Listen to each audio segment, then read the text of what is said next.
Hello, and welcome to Disc 1 of the Chronological Donald, Volume 2. I'm Leonard Maltin, and we're joining Donald in the midst of World War II, when his popularity was at its zenith.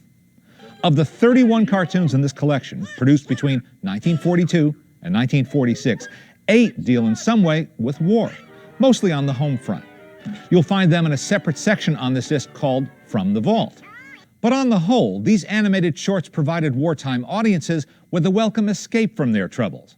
Donald's bombastic personality was right in step with the tenor of the times, matching the brash, brassy style of so much 1940s entertainment.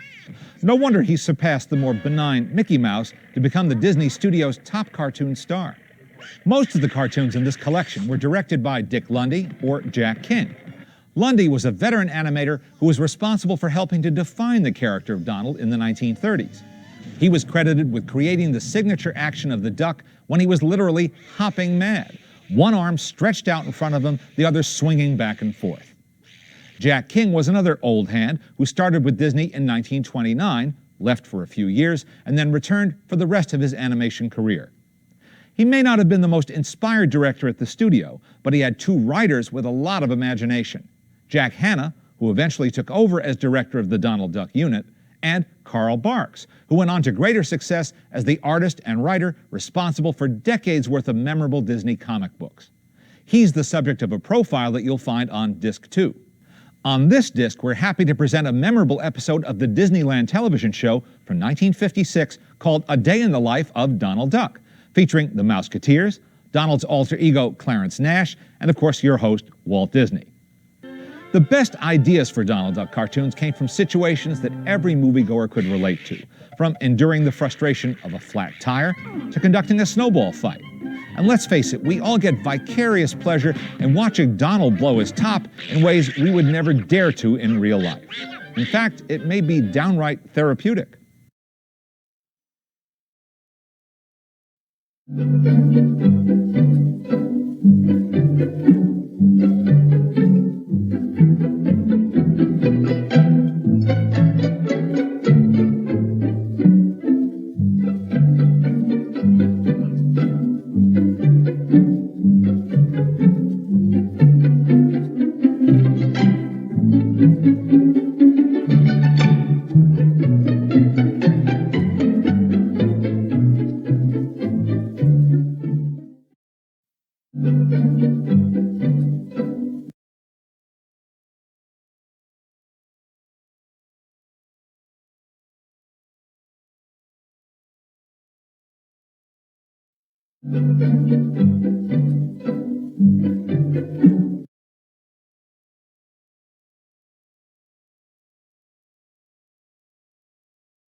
Most of the cartoons on this disc were made while America was fighting for freedom in World War II, and that's reflected in their content.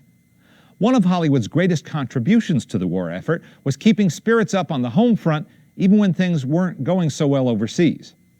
Topical cartoons like Donald Gets Drafted, The Army Mascot, Home Defense, and Commando Duck must have gone over especially well with moviegoers who needed a good laugh. Der Fuhrer's face enabled Americans to release some pent-up anger and frustration by ridiculing the enemy, in this case Adolf Hitler's systematic brainwashing of the German public. The film won the Academy Award as Best Animated Short Subject of 1942. Even the cartoon Donald's Tire Trouble has a topical angle, as gas was rationed and rubber was scarce on the home front. Automobile tires were precious during those war years. Home Defense takes a humorous look at a serious subject, with Donald as a civilian war aircraft spotter. Now, not all of the gags in these films would be considered politically correct today, and that's understandable. Whenever a country goes to war, it tends to mock and demonize its enemy. Caricatures, some of them outlandish, are another constant. The Japanese stereotypes in Commando Duck may be distasteful today, but they were commonplace in the 1940s when our countries were at war. It's important to take that into account as you watch these cartoons from a 21st century perspective. Even some of the non-war cartoons have ingredients worth noting, from a comedic attempt at suicide to the use of guns, grenades, and those other deadly weapons, cigars and cigarettes. I doubt that anyone would imitate Donald's use of these devices, but I point it out so you can't say I didn't warn you.